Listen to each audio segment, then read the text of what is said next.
Sejam bem-vindos aí ao MegaCons, esse é o MegaCons de número 139. Então, hoje é um tema bem top, né, daqueles top, aqueles temas que, às vezes, as pessoas só veem lá no finalzinho do curso intermissivo, se é que a gente viu, né, estudou esse assunto lá, que é o corredor de lucidez.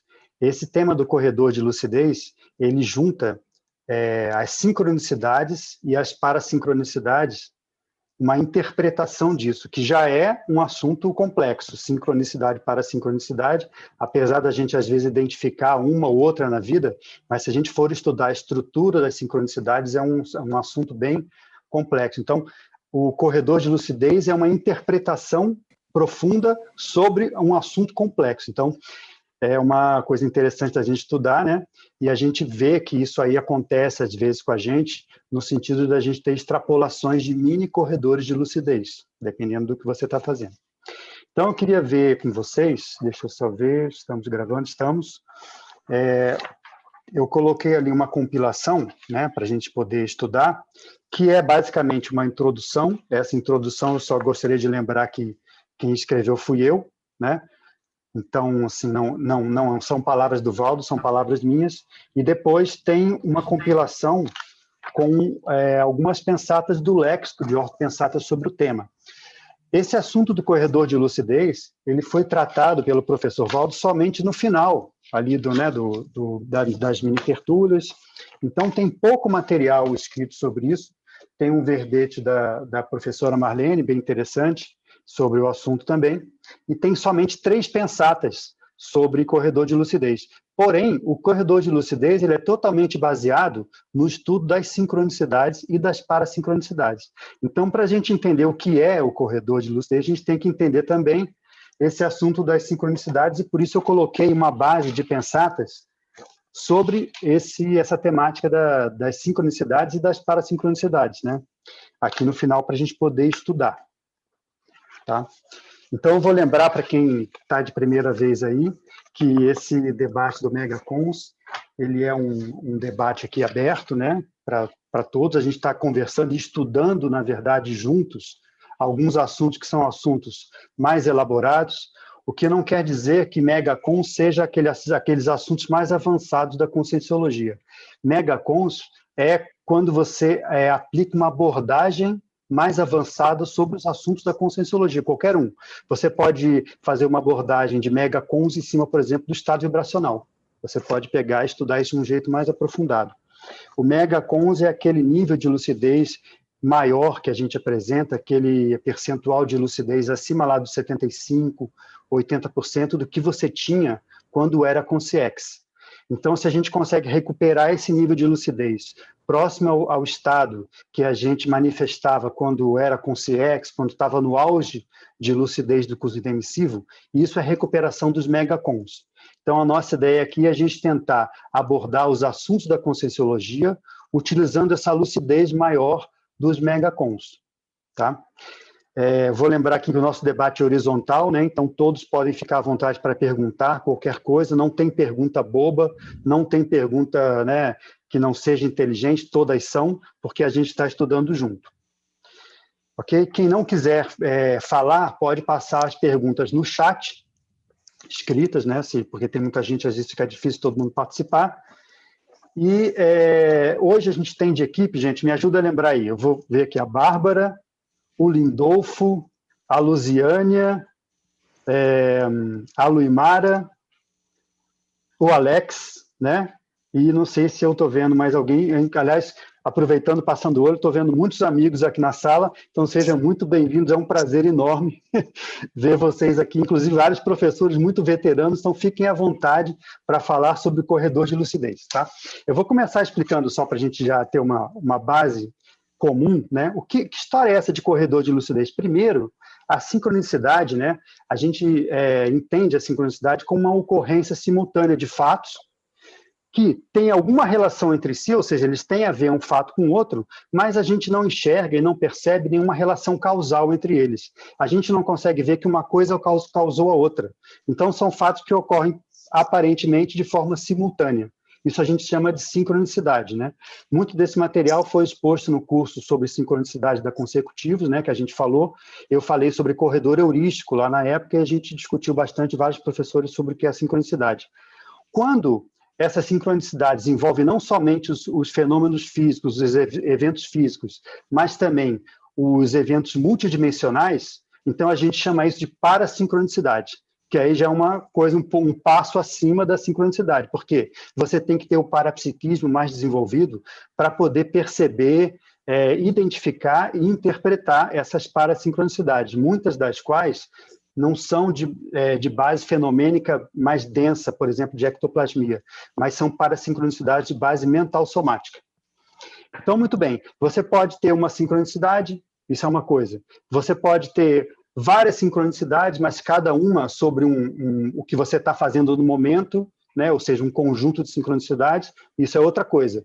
Quando várias sincronicidades acontecem num certo intervalo de tempo, todas tendo como eixo central um megafoco em comum, ou seja, elas convergem, todas as sincronicidades e parassincronicidades convergem para um objetivo único. Isso a gente chama de corredor de lucidez. Tá? Então, o professor Valdo trouxe primeiramente esse exemplo, quando ele relatou para a gente um caso acontecido com ele lá no CAEC, que tinha um contexto lá sobre um gatinho que estava perdido, né? Ele parou em frente, ele estava trabalhando com isso há 2 dias já na internet dele, tentando ajudar essa pessoa, né, que estava com um gato perdido lá. E aí ele parou perto de um busto lá do Camões, né, lá do CAEC. Esse gato ele tinha um olho só. Então, na hora, ele recebeu o banho de energia e teve a percepção lá de que o gato ia ser localizado. Mais à frente, o gato foi localizado realmente, né? Ele apareceu, estava tudo bem com ele. E aí, depois, o professor Valdo foi lá para aquela recepção do CAE. Quem conhece lá tem aquelas cadeiras, né? Lá perto da recepção, em que as pessoas ficam ali esperando e tal. E aí, ele viu, naquela hora, ele sentiu um banho de energia e havia um alinhamento entre o local que ele estava sentado, a janela do CAEC e um determinado busto, que era o busto do Dante Alighieri, lá na frente. Então, criou um corredor visual geométrico, né? E naquele momento lá, ele sentiu lá o amparo, que quem estava ajudando nesse processo era um amparador, um serenão, que ele, na época, chamava de italiano. Né? Então, daí a correlação com Dante Alighieri do italiano. Esse amparador italiano, depois, ele veio falar que foi que, na verdade, é o Serenos, né? Então, ele trouxe essa experiência dele para mim, em tertúlia, para a gente discutir, falou, olha, pessoal, isso aqui é um corredor de lucidez. Quando acontece uma série de eventos e para-eventos, né, dentro de um mesmo objetivo interassistencial em que você está envolvido, isso aí é uma parafenomenologia bem avançada. E nesse caso dele, esse corredor de lucidez tinha um toque de um serenão por trás, que era justamente o Serenos. Então, a partir daí, a gente começou a estudar e começou a ver, né, que às vezes acontecia não só uma sincronicidade com a gente, mas a gente tinha a oportunidade de ver várias sincronicidades, né? E um exemplo é quando a gente está escrevendo o nosso livro. Por exemplo, você está lá bem imerso dentro da sua escrita, da GESCOM, ou, por exemplo, você está dentro de uma assistência, de contexto de assistência bem complexo, que você está totalmente imerso lá, naquele momento podem acontecer várias sincronicidades, e aquelas sincronicidades não acontecem só, né, pelo fenômeno em si, mas elas indicam um conteúdo, né, próprio, que esse conteúdo justamente é a heurística que tem por trás. Essa heurística, como o professor Valdo coloca aqui dentro das pensatas, é a mensagem dos amparadores para você. E isso é que é importante. Porque, só um segundo, ele já estou acabando, tá? Já passo aí. Essa mensagem dos amparadores acontece principalmente quando você está envolvido dentro de um contexto assistencial. Então, por isso é que é importante a gente estudar o corredor de lucidez, não só para admirar um fenômeno avançado, mas para a gente trazer esse fenômeno perto da gente. Ou seja, como que você consegue se inserir dentro de um corredor de lucidez? Uma coisa é ele acontecer para você, outra coisa é você ter predisposição para perceber e para entrar em corredores de lucidez dependendo do trabalho assistencial que você faz. Então, a nossa ideia, a nossa meta aí com megacons, de modo geral, é isso, né? É trazer esses megacons mais perto da nossa manifestação do dia a dia por aqui. Ok, pessoal? Só para terminar aqui, então a gente tem algumas ideias aqui e depois as pensatas, né? Como funciona o Megacons, né? O Megacons funciona, é um debate, né? E normalmente a gente pode também basear o nosso debate em cima das pensatas. Por exemplo, a gente traz uma pensata à tona e essa pensata a gente discute o que ela significa e quais são as nossas vivências em relação a isso. Ok, pessoal? Então, quem gostaria de falar, eu só vou lembrar o seguinte, ó, eu acho que o professor Lindolfo hoje, né, Lindolfo? O Lindolfo está organizando uma fila, né, de pessoas, quer dizer, claro, né, se tiver muita gente para falar, normalmente tem, né, que nosso pessoal da CCI adora falar, o que é ótimo, então fiquem à vontade para falar. O Lindolfo está organizando uma fila ali, ele vai ser o nosso maestro do corredor de lucidez hoje. Não, Edu, hoje eu tô na chamada aqui, eu estou anotando o nome das pessoas para a chamada. Alguém puder me substituir? Então, quem que é o... Ó, Bárbara. Eu estou aqui na lista, então. Ah, então hoje é a Obrigado, Bárbara. Então Bárbara. temos uma maestrina. Vai lá. O Willy gostaria de Willy. falar. Diga lá, Willy. Boa tarde a todos e todas. É a primeira vez que eu participo desse debate do Megacons. Eu não li todo o material, nem li todo o verbete, mas quero anotar uma sincronicidade. Eu estava assistindo a tertúlia da Marlene sobre o assunto, e o último tópico que eu assisti foi o desse gato.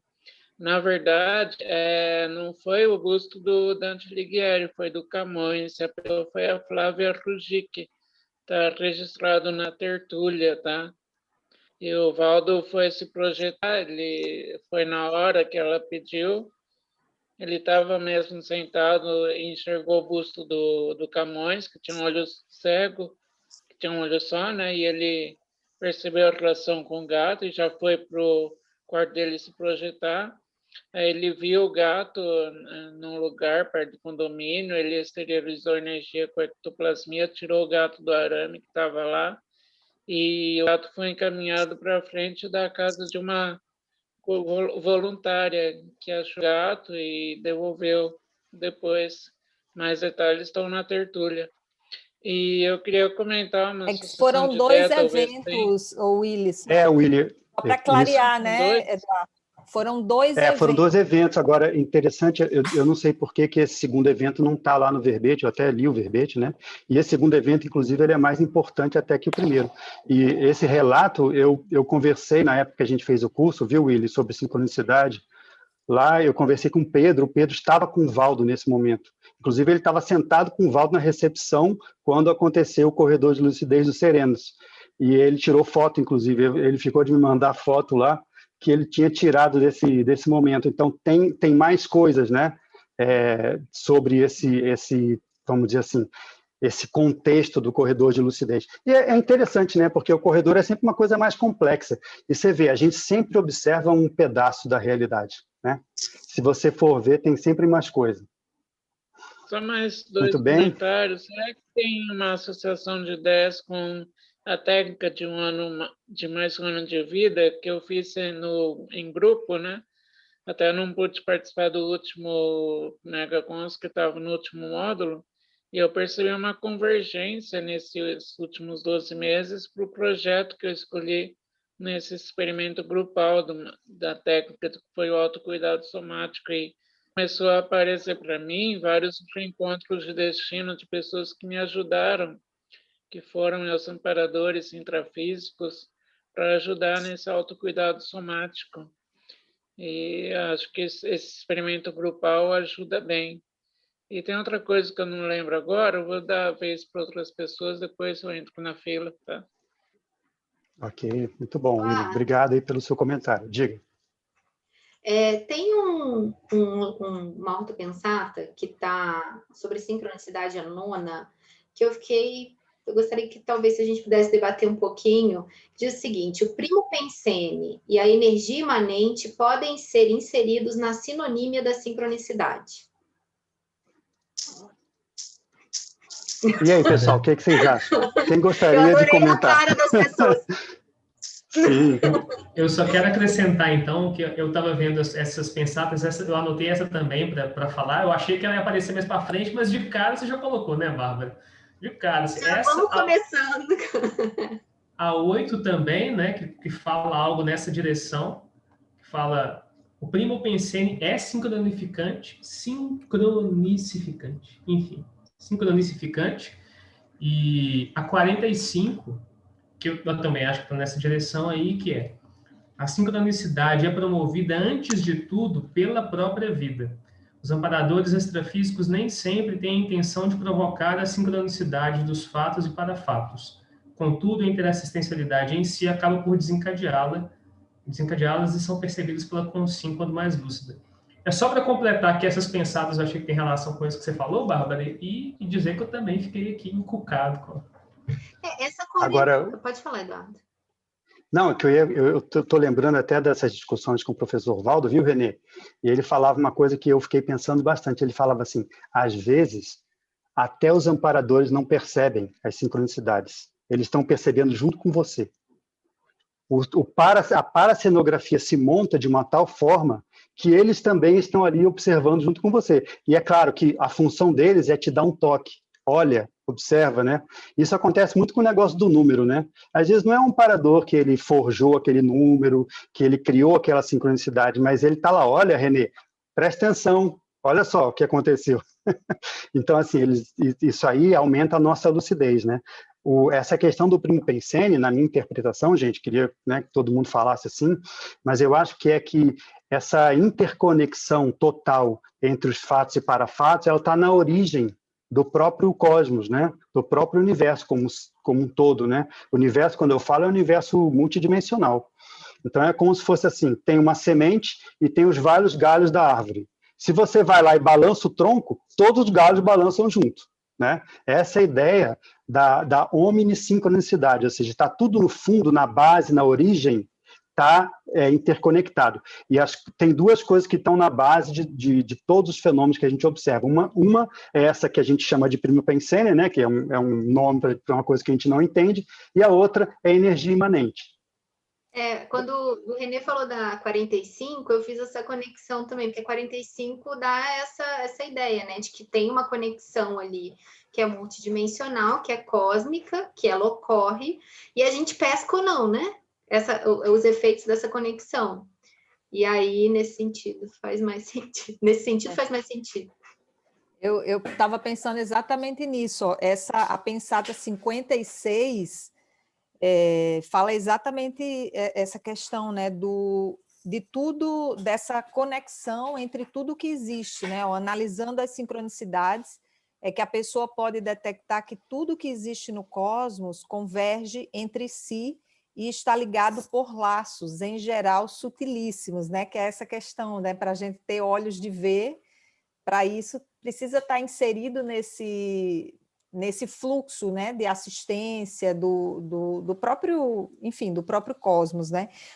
E Eduardo falou da energia imanente, né? A número 7 fala exatamente isso, que a base da sincronicidade é a energia imanente. Então, você vê o próprio serenão, né, na medida que ele vai, enfim, né, se qualificando, evoluindo, ele já não interfere nessa energia imanente, né, como já tivesse um processo ali de, enfim, de não interferência. Então, acho que isso começa a ficar mateológico para a gente, né, no sentido lá do primo pensene. Então, acho que é mais nessa linha, né? Pelo menos como eu entendi. O Alexandre gostaria de falar?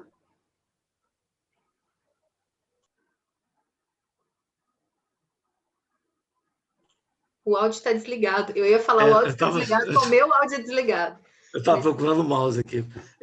Assim, vou só comentar assim, eu achei interessante essa do primo pensene, que é sinônimo, né, do primo pensene ou da energia imanente, que são sinônimos, porque sendo a causa primária e a sincronicidade, que é a base eu acho que o corredor de lucidez, o Eduardo explicou bem, é um paroxismo, uma sequência de sincronicidades convergentes, né, uma máxima.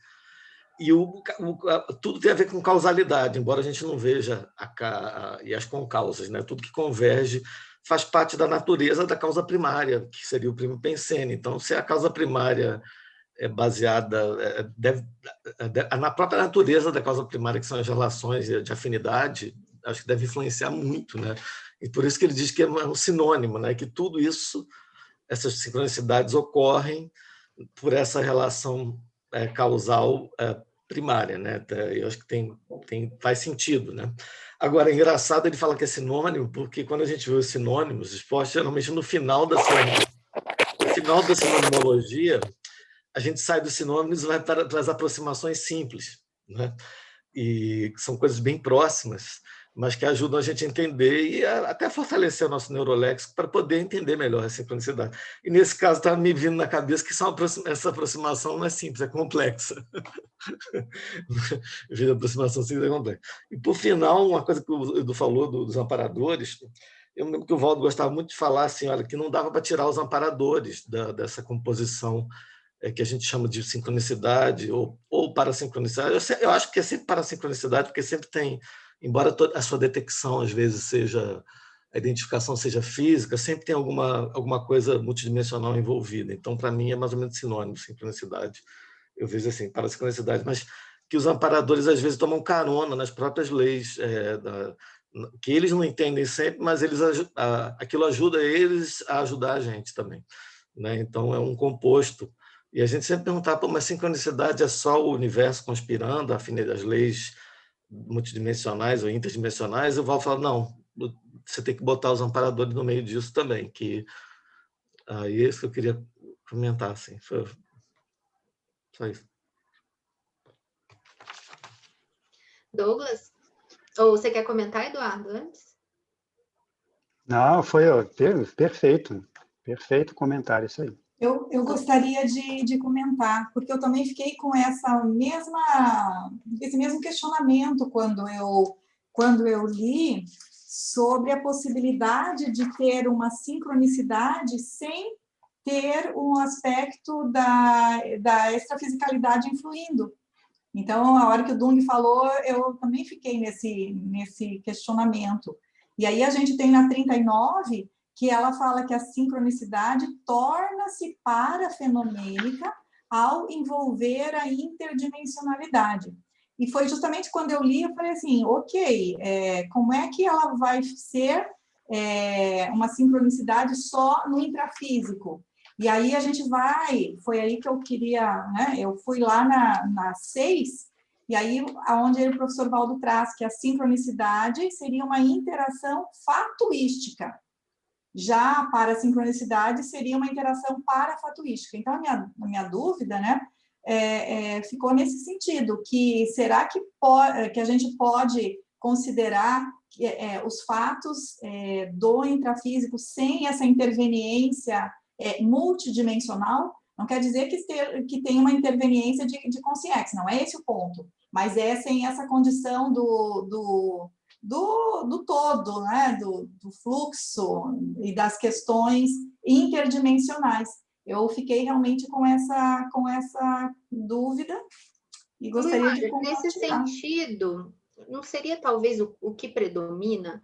Porque quando eu vejo essas diferenciações, principalmente na conscienciologia, normalmente eu vou pelo predomínio, porque se a gente vai analisar na base, a nossa manifestação é sempre multidimensional. Né? A gente sempre vai gerar efeito multidimensional, não tem como ser só intrafísica.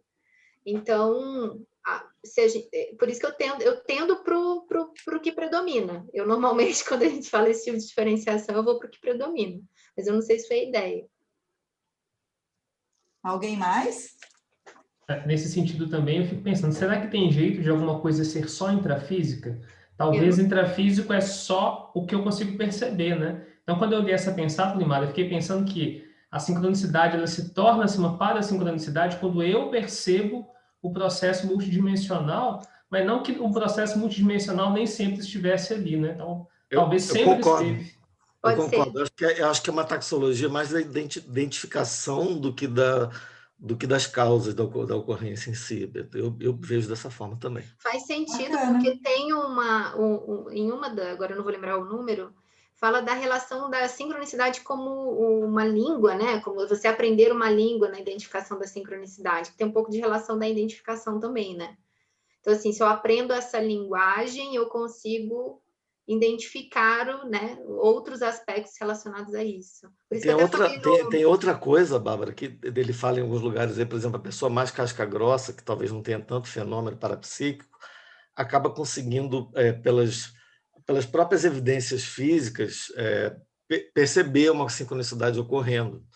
Que, por exemplo, é o meu caso, assim, eu vejo mais pelas ocorrências físicas, não tem muito parapsiquismo, mas você não deixa de fazer uma identificação, e acho que talvez nesse caso seja mais uma sincronicidade do que uma parasincronicidade, porque a minha identificação foi mais pelo efeito visualmente eu percebi, né? E tem gente que vai mais na origem mesmo, é uma questão de predomínio mesmo, é semântico um pouco, mas é legal, uma discussão interessante. Não, bacana. No começo é a 18, viu? Essa que você falou. É a 18. Só para, né, o pessoal acompanhar aí. Que é bem A interessante. decodificação das parassincronicidades, quando desenvolvida por profissional, é similar ao domínio de idioma típico da natureza, no qual se consegue compreender o Holopensene, através do diálogo dos sinais em clube fechado. E aí, nesse sentido que eu estava conversando com o Eduardo antes de começar, que eu fiquei pensando muito naquele filme A Chegada, quando eu estava lendo sobre isso, né? Que eles não entendem aquela linguagem, quando passa a entender, ela modifica a própria concepção de tempo, né? Muda toda a identificação que ela tem do entorno, do mundo, dela mesma. Agora, Bárbara, veja só uma coisa interessante. A sinalética energética parapsíquica é uma linguagem também. E a gente aprende, aos poucos, né, a identificar essa linguagem, e é uma forma da gente conversar com o externo, né? Com o que está acontecendo, por exemplo, conversar com os holopensenes. A gente conversa através da sinalética energética. Conversar com as consciex. A gente conversa através da sinalética parapsíquica. Como se fosse, né? a linguagem Então, interdimensional, né, Eduardo? Exatamente, é a linguagem interdimensional. Quando você coloca as sincronicidades nessa história, você também está conversando, né, com a natureza, vamos dizer assim, né, como ele coloca ali, né? São códigos. Se você sabe interpretar, você entra naquilo que é o que o professor chama do fluxo do cosmos. Então, você está ali num diálogo, né, íntimo, né? Você está fazendo um diálogo bem próximo. Se você não enxerga nada, não sabe nada, você está fora. Você não está, né? Você está fora da conversa. Então, acho que o que importa para a gente é justamente saber conversar multidimensionalmente com várias coisas. As sincronicidades e as parassincronicidades são duas dessas coisas das mais importantes. Uma outra coisa, por exemplo, é o seguinte, tem a sincronicidade e a parassincronicidade. O corredor de lucidez, ele é como se você olhasse isso de cima, né? Então, tem aquela interpretação que é como se fosse uma gestalt, né? Você vê o negócio e tem um significado ali, que se você pegar cada sincronicidade separadamente, não tem. Mas se você olhar o conjunto, é como se fosse assim, nessa linguagem, as várias palavras, elas formam uma frase, depois uma narrativa inteira.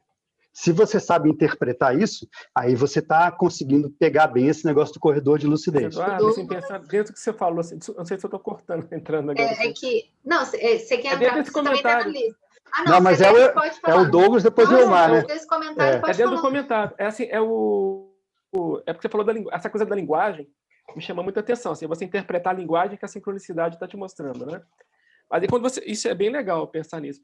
Mas eu pensei assim também que existem várias linguagens, né? Assim, o que eu quero dizer? Cada um de nós tem lá o seu dialeto, né? Vamos dizer assim, nem a linguagem. Para mim, eu diria que para mim a sincronicidade é mais um dialeto ainda do que uma linguagem, tentando pegar o bonde da compreensão daquilo que está acontecendo. O que eu quero dizer com isso? Assim, acho que a ideia da linguagem é legal, pensar na sincronicidade como uma linguagem a ser decifrada, mas eu penso assim que tem vários, é como se fossem vários dentro de uma, o que eu quero dizer? Existem vários idiomas sincrônicos aí dentro dessa história. Não tem apenas uma compreensão única, entende? Assim, não é só você desenvolver o parapsiquismo. O parapsiquismo vai te dar acesso a esse processo. Mas a interpretação disso também é múltipla. Não sei se eu... Eu concordo com o Elmar, viu? Eu fico pensando assim, não sei se vocês já ouviram falar naquela questão do serenês, né? O que é o serenês? É a linguagem dos serenões. E é bem interessante isso, né? Porque o professor Valdo sempre falou de consciência, né? A gente entende o que é o consciência, que é se fosse uma linguagem paracerebral sem símbolos, né? Você passa a ideia em bloco, ok. E aí depois ele veio com essa história de que tem uma coisa mais avançada ainda que chama serenês, Segundo ele, é consciência eis e serenez. Aí ele fala assim, o que é o serenez? Justamente é isso que o Omar está falando aí, mais ou menos, que é o seguinte, qual é o tipo de linguagem que os serenões usam? É tudo isso junto, né?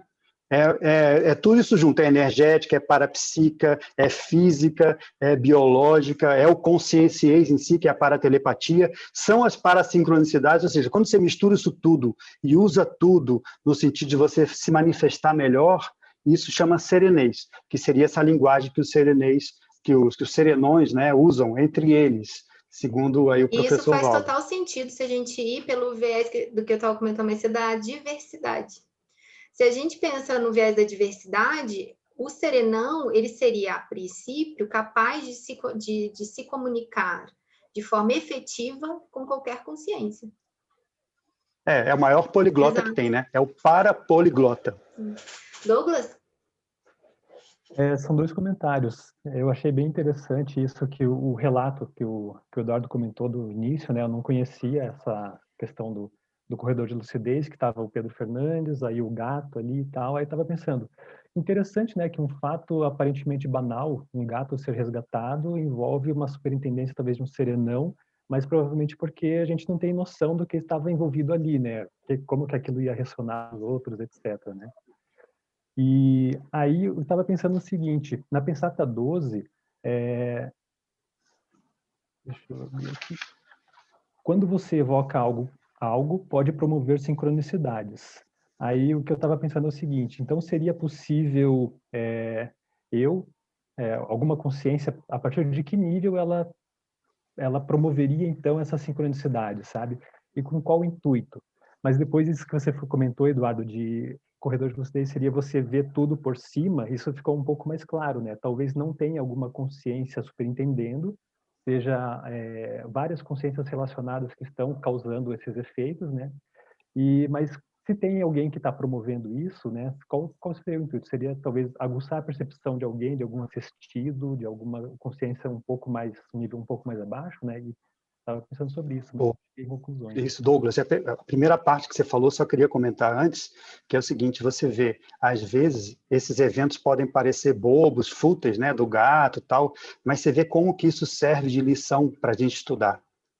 Então, é isso o que acontece. O professor Valdo, ele pegava muitas dessas coisas, ele falava muito dos milípedes, né? E eu sempre falei, pô, que negócio de milípede, né? Vocês já devem ter ouvido ele falar nisso, né? Pô, que coisa, fala um tempo todo de milípede, mas olha que coisa interessante, como isso ensina pra gente, né?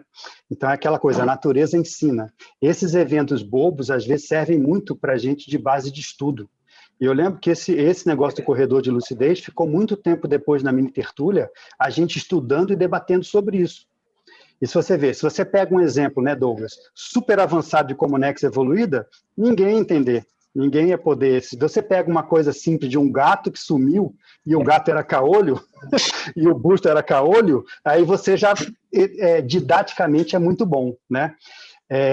Sobre isso que você falou aí do negócio de quem gera sincronicidades, eu acho que, inclusive, nós geramos sincronicidades. Se você é ectoplasta e você está estudando com muita força um determinado assunto, o seu holopensene fica impregnado daquilo. Onde quer que você passe, você vai gerando marola. Essas marolas são sincronicidades. Às vezes é um livro que aparece para você, às vezes é uma pessoa que te liga sobre um determinado assunto, às vezes você está, como muitas vezes a gente está lá no café do CEEC tomando café, a pessoa na mesa do lado fala aquilo que você estava estudando e aquela resposta que você precisava. Quantas vezes não acontece isso com a gente? Então, a gente gera sincronicidades também. É claro que quando você chega no nível do amparador, do evoluciólogo, do serenão, isso aí é uma sincronicidade técnica, né? Não é uma sincronicidade assim mais aleatória, é uma coisa muito bem pensada, como se fosse justamente esse negócio, essa atacada de mestre, em que gera não só a sincronicidade, mas gera também o assunto didático para a gente estudar. Então, não é só o que te segue, mas assim, é uma lição para a gente também, essa interpretação dos corredores de lucidez. E aí entram dois conceitos que se misturam, né? Tanto a questão de você gerar, quanto de perceber. Desculpa. Deixa só o Douglas fazer a tréplica, vai lá. Não, aí entra a mistura de dois conceitos, você gerar a sincronicidade e também você perceber, né? Porque se você gera e não percebe, passou batido, né? Mas se você Mas às vezes você gera e outra pessoa percebe. Sim. Outra pessoa que é parada do seu lado, ele começa a perceber coisas que você está provocando. E foi bom o Douglas falar isso, porque, pessoal, tem sincronicidade positiva e tem sincronicidade patológica também, não tem? Então, às vezes, a gente está gerando também sincronicidades patológicas e quem percebe é o cara que está mais lúcido do nosso lado. Fala assim, olha, presta atenção no que você está fazendo, ó, as coisas estão caindo do seu lado. Você está gerando acidente o tempo todo. Não, Eduardo, exatamente, eu queria complementar isso, chamando a atenção aqui para a Pensata 35, que ela fala exatamente nessa condição da neutralidade, né, que tanto tem sincronicidade, tem as influências, né, das sincronicidades negativas, mas que a sua intenção movimenta os fatos. Então, na hora, esse processo da própria intencionalidade da pessoa e o trabalho assistencial que ela está envolvida, né? Então, esse processo aí é que vai levar para um ciclo, né, de sincronicidades positivas, avançadas, que ele fala aqui até na polissincronicidade. Quer dizer, esse conjunto aí, né? Igual quando ele até complementa, igual as ondas, né? Quando você atira uma pedra no lago e gera toda aquela repercussão.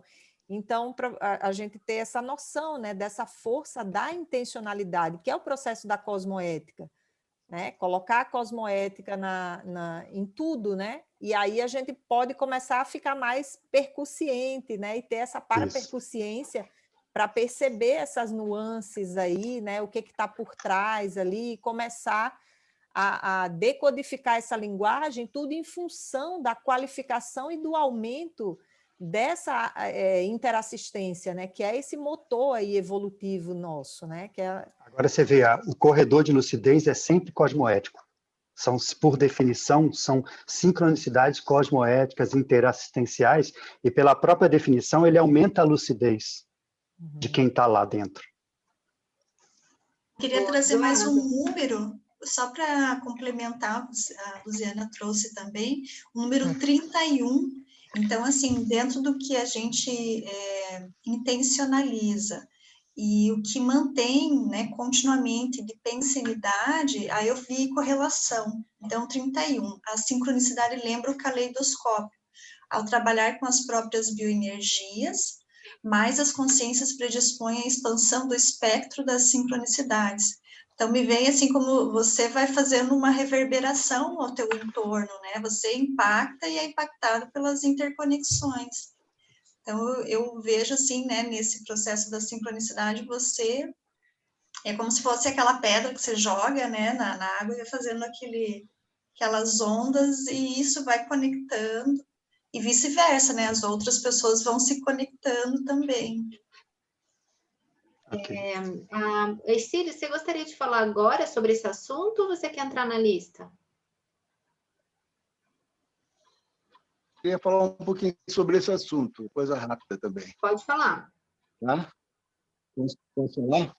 Pode. Não, é sobre essa questão aí que nós estamos falando. Vocês estão me ouvindo? É que hoje eu estou aqui no campus e aqui é muito ruim o nosso sinal de internet. Tá, então, eu queria falar com vocês a respeito desse movimento, né, dessa pensata aqui, a número 7, a base da sincronicidade e energia imanente, né, que eu acho assim, que o que dificulta mesmo esse nosso movimento é justamente que a gente ainda arranha muito nessa sintonia, né? Devido a gente bater muito ainda, então a gente ainda arranha muito. Mas eu vejo que todos nós já temos condições e dependendo do trabalho que a gente vai fazer, a gente tem sincronicidade, né? Eu vejo que é muito interessante a gente observar, assim, dependendo do trabalho, se você for analisar, você vai... Eu dou uma olhada assim para trás e enxergo uma série de sincronicidades, não é porque eu tenho essa capacidade, mas eu acho que era em função do trabalho que a gente vinha exercendo e aquelas sincronicidades elas foram acontecendo. Né? E eu vejo assim, o que fundamenta mesmo esse processo da sincronicidade positiva, né? Que é o processo da nossa intencionalidade. Né? Quando a gente está bem intencionado para resolver o problema tema, então essa sincronicidade ela se torna positiva. Não sei se vocês acham isso. Se eu não me engano, tem umas ortopensatas que trazem também a questão da intencionalidade, né? Da sincronicidade aí. A 35. Tem. A 35 que a gente acabou de ler tem bem essa coisa da a intenção, a sua intenção movimenta os fatos, né? Na 35 ele descreve, né, essa condição. E quanto maior o universo dos fatos, maior o número de ocorrências, né, da sincronicidade. Tudo bem esse? Eu acho que tem a Vanessa e a Nilce, né? Então eu vou passar para a Vanessa. Oi, eu queria falar sobre a pensata número 1, de lucidologia. O corredor da lucidez é o raciocínio com confluência perfeita para determinado objetivo. A hiperlucidez é o caminho da cosmoconsciência. O corredor da lucidez mais sério é o que envolve a sincronicidade numerológica. E sobre isso, a questão que eu tenho, essa sincronicidade numerológica é semelhante ao estudo da gematria judaica. Se alguém sabe alguma coisa, se o professor Valdo já comentou sobre isso. Eu vou ler o que é essa gematria judaica. É um método de interpretação judaico que define o valor numérico de uma palavra e faz a conexão com outras palavras do mesmo valor numérico.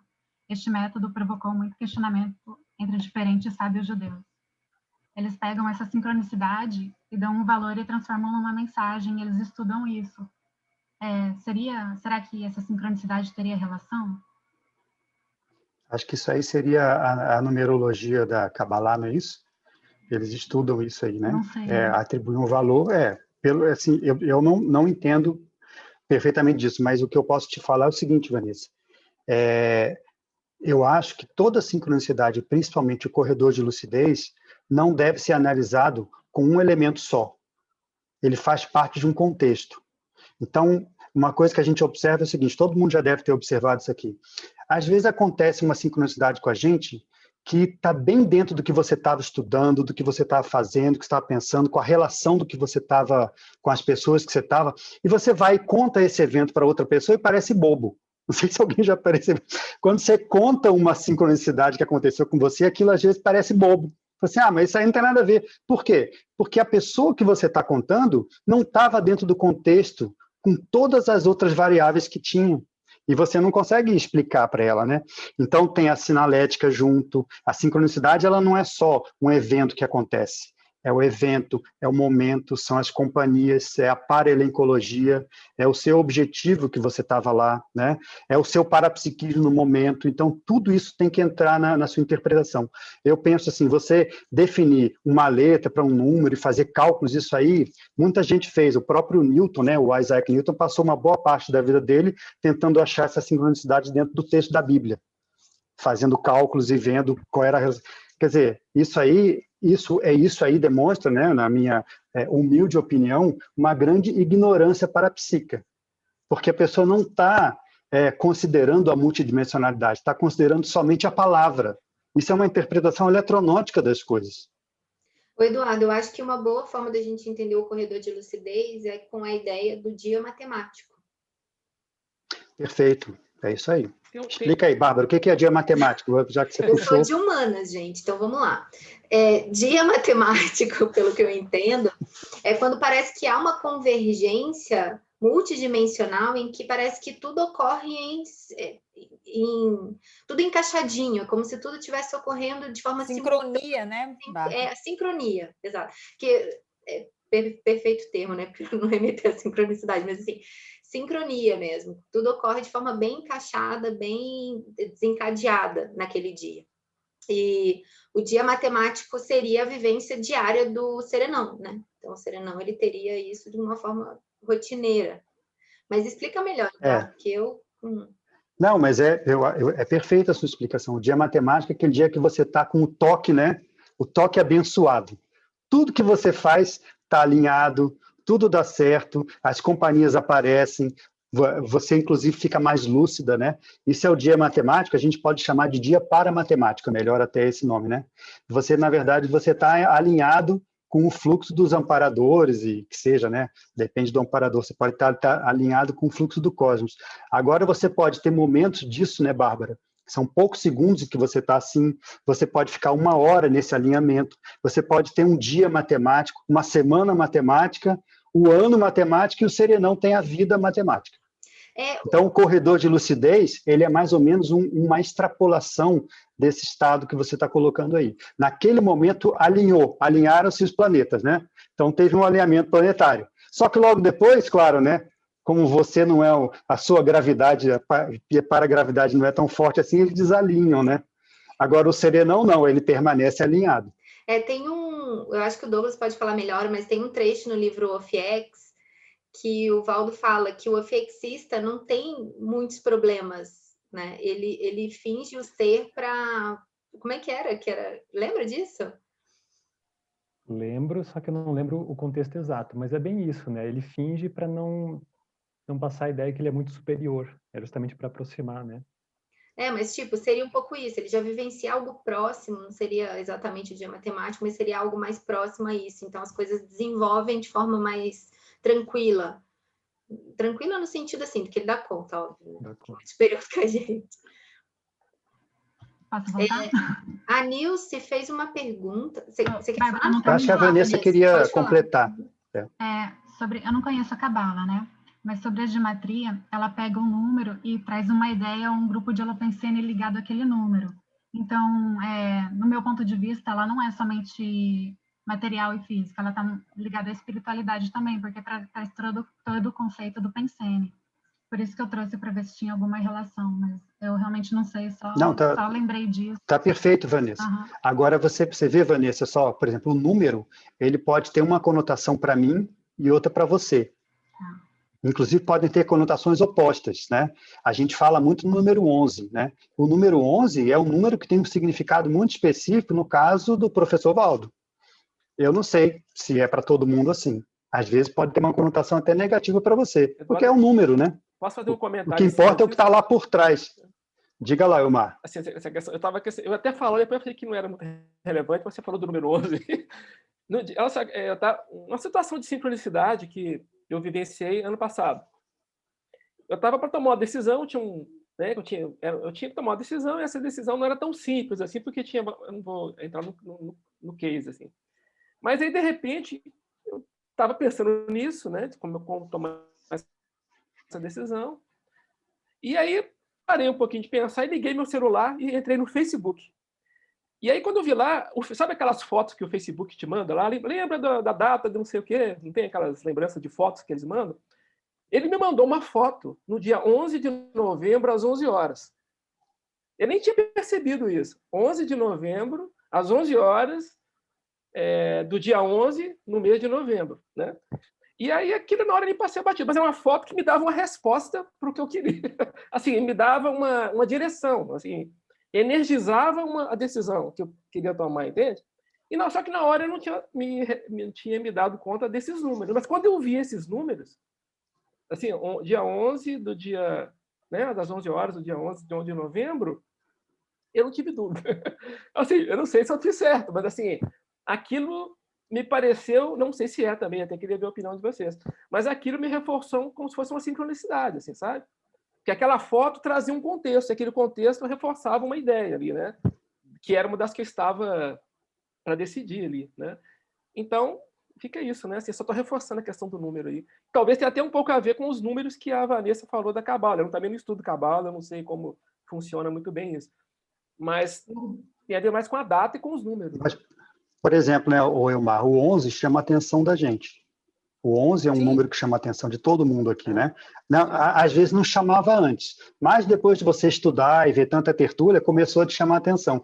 Então, isso aí abre um canal de comunicação dos amparadores com você, que não existia antes. É um código que foi criado, né? Sim, sim. Então, você, quando aparece o número, você já olha, né? Vê o que é, vai...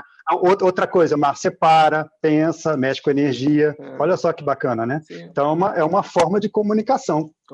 Eduardo, eu queria até comentar essa questão aí da Vanessa, que tem um verbete no DAC que é Alto para Geometriologia. que é o processo da geometria da auto-megacognição, né? Que é o processo da medida da inteligência evolutiva. Ele até coloca o processo tanto da conscienciometria, né? O conscienciograma, que é um processo de metria, de matemático, né? De matematização da própria consciência, e a própria consciencioterapia como elementos para você aumentar esse processo da cognição, né?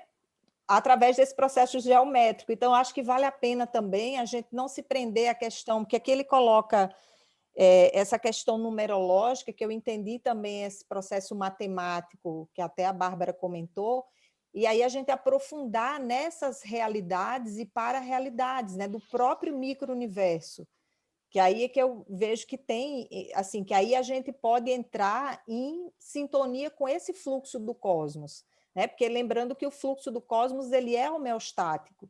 Então, para a gente entrar nessa sincronia, tem um processo de homeostase holossomática aí, né, que a gente precisa, vamos dizer assim, cultivar para poder, né, entrar nesse fluxo, que claro que isso está relacionado com o processo da interassistência, né, que a gente já comentou aqui, mas tem um processo íncito que é essa questão da homeostase, né, que eu acho importante a gente colocar aí para a gente aprofundar, né, nesse veio aí da intraconsciencialidade. Mas vale a pena, esse verbete é bem rico do DAC. Eu só queria contribuir que o Elmar, ele trouxe o exemplo e a descrição do que a gente tem aqui na Pensata número 26, na sincronicidades. Você encontra respostas às suas indagações em todos os lados. Basta manter atenção às sincronicidades.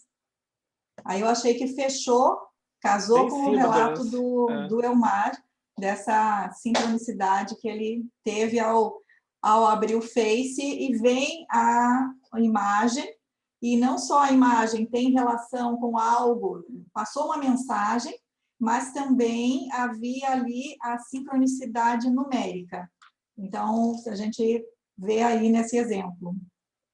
É isso? É bem legal. A Nilce tinha colocado uma pergunta aqui, Eduardo, para você.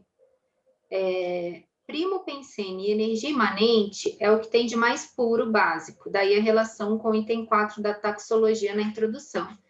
Relação com minimalismo... é uma pergunta, desculpa. Daí a relação com o item 4 da taxologia na introdução, relação com minimalismo, aí pediu para você comentar mais sobre isso. Quer saber a relação do primo pensene e energia imanente com o item 4 da taxologia. Eu posso falar que eu... Melhor. Eu deixar assim para o momento que fosse mais adequado, né? Mas é que eu li lá na introdução que trouxe uma taxologia em relação à especificidade. São, eu entendo assim, fatores que confluem, né, para que aconteça o corredor de lucidez, as sincronicidades, enfim. E daí, um dos itens que me chamou muita atenção é o minimalismo, né? A questão da eloquência conteudística do cenário minimalista. E quando eu me deparei com essa questão do primo pensene, energia imanente, sendo, né, podendo ser sinônimo, eu imaginei a questão de fazer uma relação direta com isso, mas não sei se foi o que você pensou, o que vocês acham disso, eu gostaria de ouvir. Olha, sem dúvida, né, não há nada mais minimalista do que a energia imanente, porque ela é a unidade de manifestação do cosmos. Pensa bem, se tem uma unidade básica de tudo, é energia imanente. Eu não estou falando de primo pensene, porque primo pensene é uma ideia bem, né, assim, mateológica demais, mas a unidade de tudo é energia imanente, porque é ela que a consciência usa para poder transformar em energia consciencial e fazer o resto todo. Então, ela estaria na base, né? Agora, a Nilce, sobre essa ideia do minimalismo aqui, a eloquência conteudística do cenário minimalista, eu coloquei isso aqui por causa daquele... Aí, né? Oi? Tá, não, continua. Não, o que eu estava falando que isso aqui foi uma observação do professor Valdo, que inclusive me fez escrever aquele verbete minimalismo evolutivo, né? Que ele um dia, ele chegou lá na minha tertúlia de manhã cedo, e aí ele falou assim, olha, os amparadores hoje me chamaram a atenção do seguinte, eles falaram o seguinte, observa como que a monotonia do tertuliário, da disposição das coisas no tertuliário, favorece a movimentação das ideias de ponta. Então ele parou e observou realmente, ali no tertuliário é tudo igualzinho a cor, né? Você olhando de baixo, né? É tudo igualzinho, é um mar de poltronas iguais azuis, e quando não tem ninguém, aí fica realmente igual mesmo, né? Então ele falou assim, o minimalismo do cenário, ele causa uma certa tranquilidade no Holopensene, em que qualquer ideia de ponta que apareça, ela chama atenção. Então é aquela ideia da pérola, né? A pérola negra no fundo branco. Se você está com um fundo todo branco minimalista, qualquer coisa que apareça, você presta atenção. Se você está num ambiente totalmente entrópico, com um monte de gente, as ideias passam e vão, e você nem viu. Então, quanto mais minimalista o cenário que você montar, eu falo é o cenário e o paracenário, melhor para que as sincronicidades elas apareçam e que você perceba melhor elas. Quem queria falar? Tem aquela analogia do grão de terra no se copo de água, considerar, né? deixa eu... Ah, tá. Se a gente considerar que a energia, você pode ser, né, atrator, né, a própria energia consciencial. A energia imanente, então, para mim, me parece muito lógico essa questão de poder ser sinônimo. De sincronicidade? Não, mas a energia imanente é a máquina do maxi-mecanismo, pois né? Fica meio, né, assim, uma consequência. Agora, pensa numa coisa só interessante. Ó, tem aqui essa taxologia de 9 exemplos, né, ou alguns exemplos de tipos de sincronicidade. Vocês já pensaram qual é o tipo de sincronicidade que você atrai mais? Isso tem a ver com a sua especialidade, né, do curso intermissivo, a sua especialidade do seu Mater Pensene? Por exemplo, a pessoa que é mais de exatas, eu acho, e eu falo isso por mim, que atrai mais sincronicidades numéricas. Isso tem a ver, eu vejo isso comigo, tem muito a ver, né? Às vezes a pessoa que é mais da área de letras, ela atrai sincronicidades em termos de palavras. A outra que é da área de música, tem uma holobiografia muito na área musical, vai atrair sincronicidades musicais. Isso já aconteceu comigo, da música que eu ouvi, tem a mensagem exatamente do que estava acontecendo, foi perfeito. Então, assim, dependendo da sua especialidade holobiográfica, você é um atrator de um tipo ou outro tipo de sincronicidades. Qual a sua, Nilce? Você é da matemática, né? Eu penso que o geométrico me faz bastante sentido. O geométrico, exatamente. É a matemática, exatamente. A matemática e a forma juntas, né? Agora é atrator ou você percebe mais? Ô, Elmar, é atrator, é produtor, é perceptor, tudo. Sei lá o que for, né? Seja lá o que for. O Alexandre também quer comentar. Eu nem lembrava que você estava... são os comentários aqui para contribuir, assim, curiosidades, assim. Eu estava primeira coisa, eu até anotei aqui, o lance da época do gato, até o Willy falou, só lembro do verbete ter mencionado uma ocorrência, né? Mas aquilo ali, a segunda ocorrência, eu me lembro bem disso na época, parece ter sido um recurso didático do próprio Serenos ali, no meu caso, assim, a causa, o propósito parecia uma coisa boba do gato, mas o propósito seria justamente mostrar que existe uma possibilidade de uma cosmovisão que interrelacione eventos sincrônicos para um objetivo maior. Eu achei isso bem didático, e às vezes o objetivo principal não era nem resgatar o gato, estava dentro disso, mas aproveitar uma coisa, aproveita e tudo se aproveita, né? E o pós-fácil desse caso do gato foi justamente uma confirmação e a ampliação da ideia, trazer essa ideia para o Valdo Serenos, que estava sempre querendo fazer a gente pensar, sair da marasmologia, né?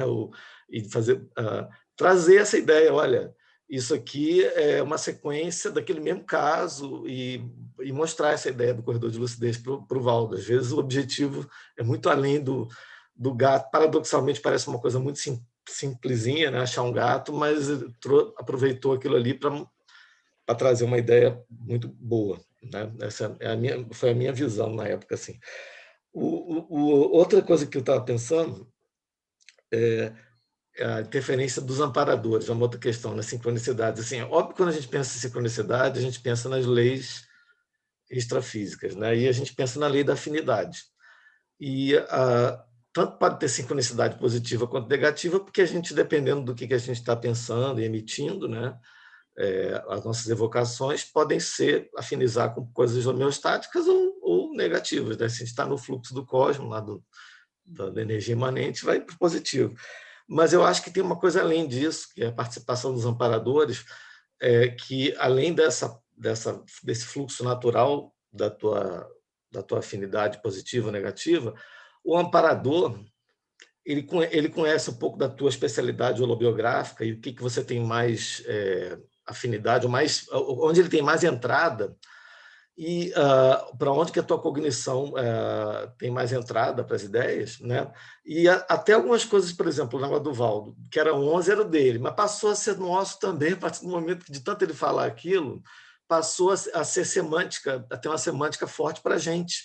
Então, se o cara fala, ele é encrencado com isso por causa do Valdo, ele vai usar isso comigo também. Quer dizer, o cara que entende qual a forma melhor de se comunicar comigo, ele vai customizar aquele amparo para mim, principalmente se eu tiver um caminho, uma intenção boa. Eu acho que isso é bem legal, isso tudo se junta, né? Esse sinergia. Em relação aos milípedes, eu estava lembrando que o Valdo ficou uns 2 anos falando dos milípedes, e o milípede ele é muito usado também pelo darwinismo, pela evolução, não da consciência, mas das espécies, como exemplo para mostrar como é que alguns atributos durante a evolução da biologia foram chegando até a gente permanece com algumas características. E o Valdo usou o mesmo exemplo para a evolução da consciência, que a gente tem alguns instintos ainda provenientes daquela fase, talvez que a gente tenha sido lá centopeia, milípede. Eu acho que foi muito, muito bem usado, né? E a gente fala, o cara está falando de milípede e tal, mas eu acho que era um recurso didático bem legal mesmo. E só uma coisa agora, para finalizar, aquela parte que você escreveu no início, ali da introdução, eu acho que no caso do minimalismo, achei perfeito ali, só que eu acho que é mais do que eloquência, é mais o minimalismo, vamos dizer, até a certa monotonia do ambiente, das formas estarem sempre, não chamarem muita atenção, mais do que uma eloquência, é uma evidenciação, uma ênfase, uma convergência de foco para conteudística. Eu acho que é isso que significa. Ele faz o conteúdo sobressair, não é isso? Então, assim... Sim, porque... E aí, uma Verpom, Alexandre, que chega lá, por exemplo, lá no Tertuliário, ela fala muito mais alto, né? Ela fala muito mais alto do que se falasse, por exemplo, na mesa de um bar. Eloquência é a melhor palavra. Porque eloquência é um pouco retórica, mas o convencimento pela palavra. Eu acho que é mais uma ênfase,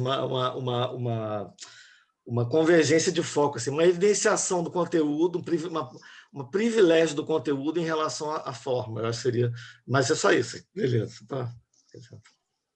Dung, você mencionou alguma coisa das afinidades. E a 65, ela traz bem essa relação, que toda sincronicidade indica algum tipo de rapport, né? Então, isso é bacana, você trouxe a questão da afinidade aqui, assim. Então, se você está percebendo, se você, de algum modo, está conseguindo estar nesse fluxo, ou interagir, ou perceber a sincronicidade, alguma coisa de rapport e afinidade tem com você.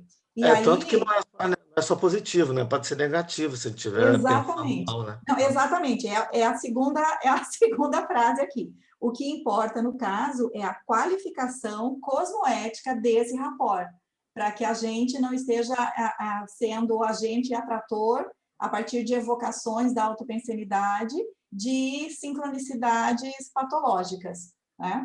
Então, é bem isso mesmo. Mas sabe que eu fiquei pensando numa coisa que o Alexandre trouxe e que a gente estava comentando antes, quando o Eduardo perguntou quais são as sincronicidades que a gente provoca ou percebe mais, né?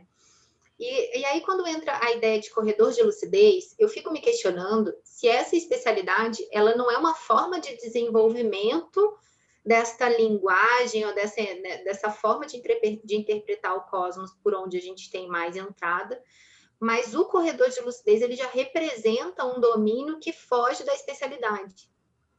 Eu não sei se eu estou me fazendo clara.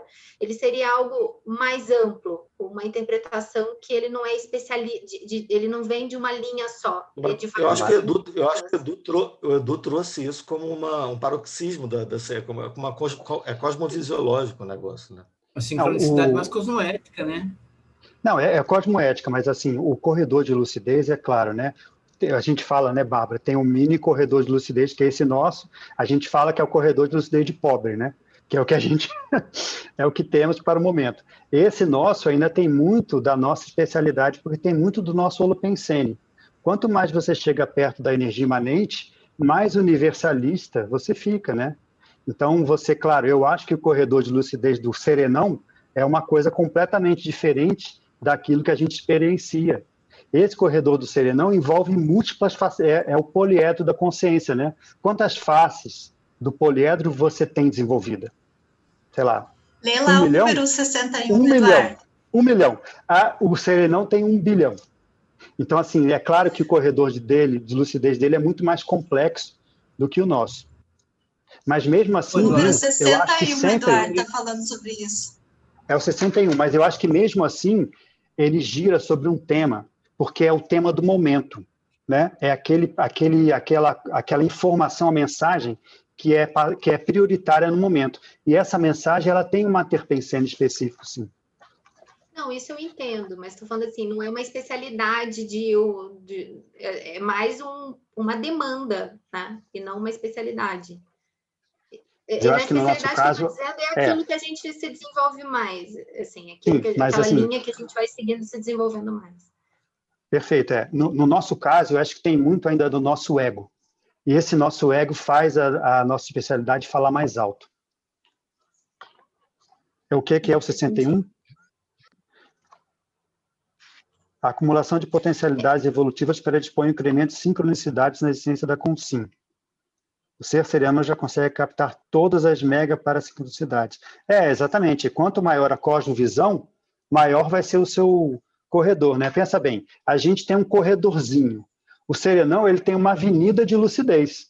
É a highway, né? A autobahn de lucidez em que ele trafega na vida dele toda, né? Mas a gente vai chegar lá, né? De pouco em pouco, a gente, de corredorzinho em corredor, a gente monta uma avenida inteira. Eu fiquei pensando sobre isso, nessa questão do corredor de lucidez, né? Na conjunção de diversos aspectos que são naturalizados na manifestação do serenão, né? E que para a gente ainda são difíceis de alcançar. E aí que você realmente adentra o fluxo do cosmos.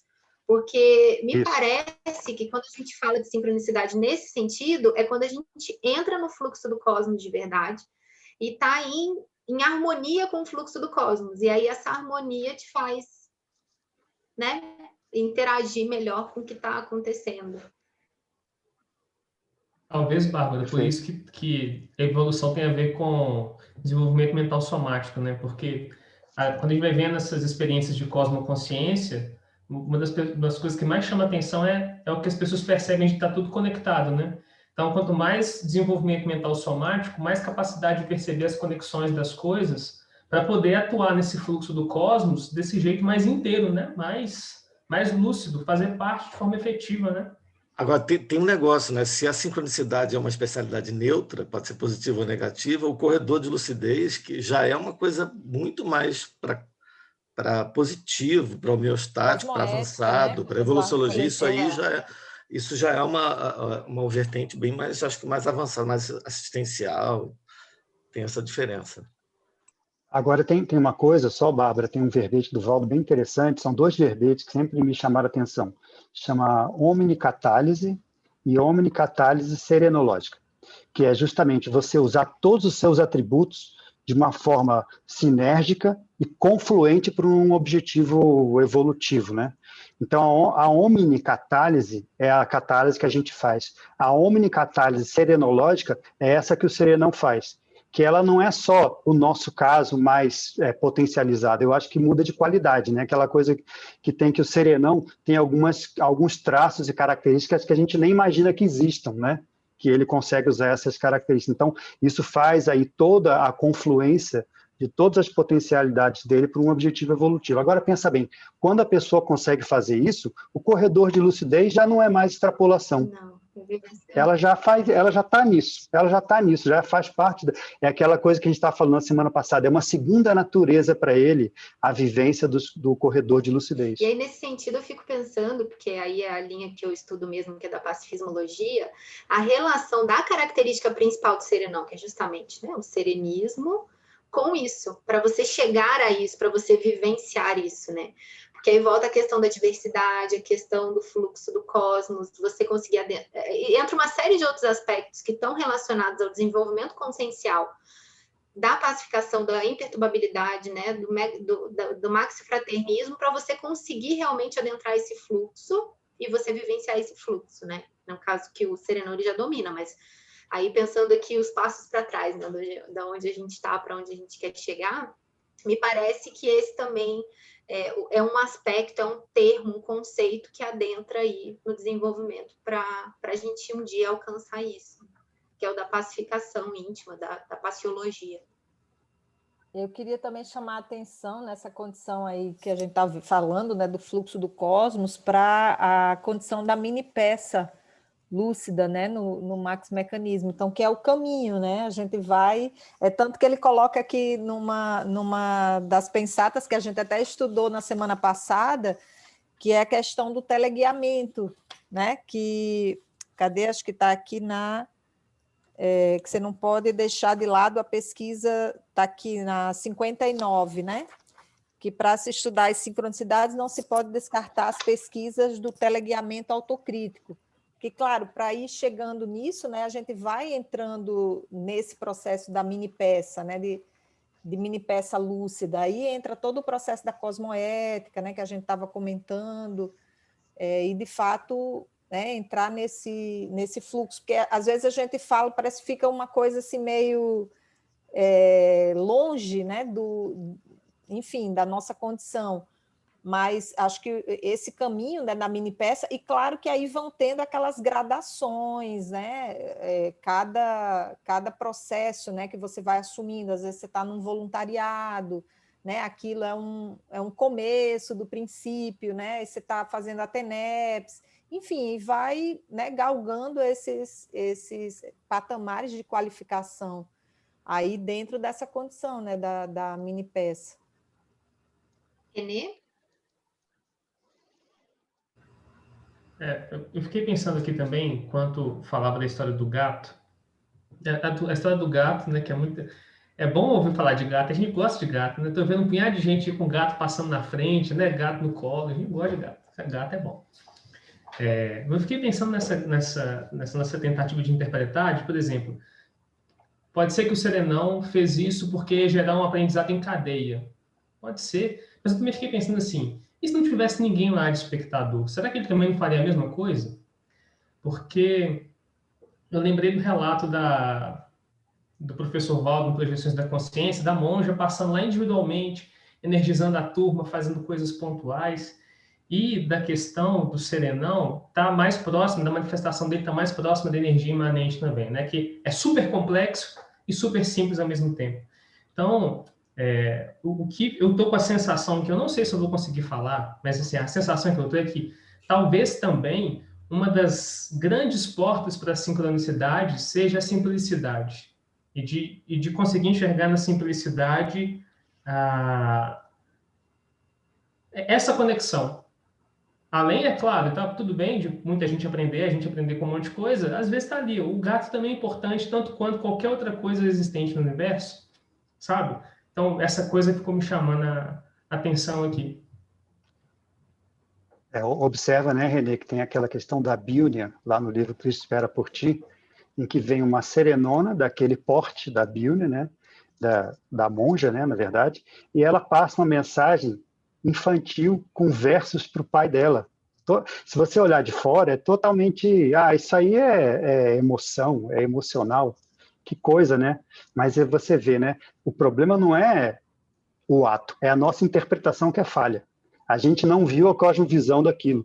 Aquilo que estavam falando. Qual é a repercussão de você jogar aquela pedra no lago? Onde vai chegar a onda depois? Então, aquilo, às vezes, pega o grupo Karma todo. E a gente tem que lembrar também que, às vezes, a TARES não é a informação avançada técnica com termos difíceis. A TARES é aquela informação que vai despertar aquele caso específico naquele ponto em particular. Isso é TARES avançada. E a gente tem muito pudor em fazer TARES de um jeito diferente do que a gente pensa, né? Daquela coisa técnica, científica, né? Mas o serenão, eu acho que ele não tem mais esse pudor. O negócio é o seguinte, para ele importa o efeito da assistência. A forma é secundária. Para a gente ainda não. A gente ainda se detém muito na forma e às vezes até esquece do conteúdo. Né? Às vezes o conteúdo não é tão bom, mas a forma para a gente é o máximo, né? Tudo escrito perfeito e tal. Então, assim, vamos observar. Isso aí é o caminho que a Luzina está falando, o teleguiado. O teleguiado, ele já tem que abrir mão disso tudo, senão ele não é teleguiado. Né? Enquanto ele bota o ego dele muito nos processos, ele não vai ser um bom teleguiado. Ele vai ser um teleguiado que tem um monte de sujeira ainda para tirar. Então, vai ser difícil fazer a comunicação direta com ele. Mas, Eduardo, isso, a meu ver, é só uma trazer qualificação interassistencial. Porque, assim, a partir do momento que a gente fica focado só na forma, a gente não está com foco interassistencial, a gente está com foco no nosso ego, como a gente vai parecer que está fazendo assistência, né? Perfeito. Então, assim, mas é um exercício, né, Bárbara? É um exercício que a gente faz, né? Não é fácil, né? Uma coisa que eu queria comentar do que o Renê falou, que o que startou, no meu entendimento, foi a assistência. Aí, como o processo, né, do professor Walder tem uma limpeza energética, uma pensenidade homeostática, facilmente teve as interconexões. E, a partir daí, teve essa interassistência e depois a gente pôde vivenciar todo o processo do que ele foi contando. Mas eu entendo que ali teve um pedido de assistência que fez toda a conexão ocorrer rapidamente. Porque, não sei, eu escutei algumas vezes, eu fiquei pensando, né, se usou aquela vivência para poder nos ensinar algo. Eu vejo que não. Eu acho que, naturalmente, teve um pedido de ajuda para um ofexista e ali todo o processo de conexão foi acontecendo. E como todos nós estamos interconectados, teve um aproveitamento maior, né, desse fato e parafato extrafísico. Pelo menos eu estou enxergando um pouco dessa maneira, essa vivência, né, a partir do que eu escutei. Eu concordo, Rosângela. Mas o Valdo, quando... Chega lá, Renê, desculpa, pode falar. Não, eu ia só falar que o Valdo, na posição que ele tinha, né, de vamos dizer assim, professor nosso, tudo que acontecia com ele tinha um sentido, principalmente quando tinha dedo do serenão no meio.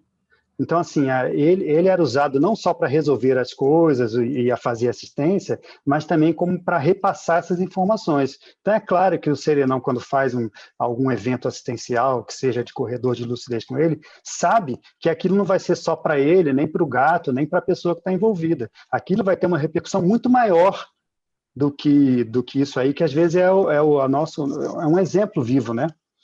E pode falar, Renê, desculpa, depois eu completo. Não, só ia falar que concordo com o que a Rosângela falou e o que você também falou, Eduardo, porque eu disse isso por uma dificuldade que eu tenho, um dos maiores travões que eu percebo hoje é o processo de hierarquização das coisas e de relacionar com as coisas de forma hierarquizada. Então, a partir disso, o que eu faço? Eu acabo querendo estar nos patamares melhores, competindo, eu vejo que isso é uma coisa que eu trago de muito tempo. Então, quando eu vou olhar para alguma coisa, eu não olho para um gato igual eu olho para uma pessoa, eu não olho para uma pessoa X igual a pessoa Y, eu faço categorizações de pessoas diferentes e me relaciono com elas de formas diferentes.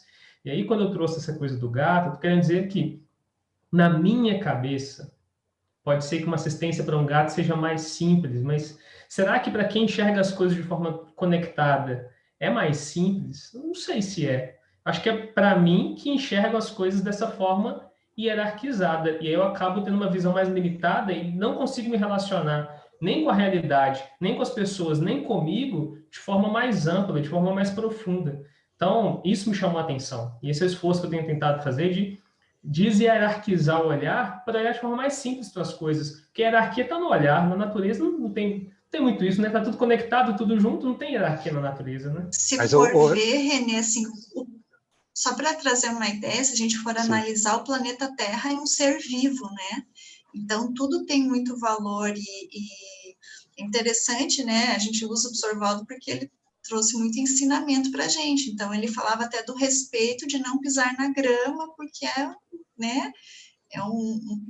Não é um ser, como é que a gente fala? É uma planta, mas assim, ela também está ali, você esmaga. Então, assim, essa conexão, as sincronicidades, o corredor de lucidez, eu acho que é algo muito mais amplo do que a gente imagina.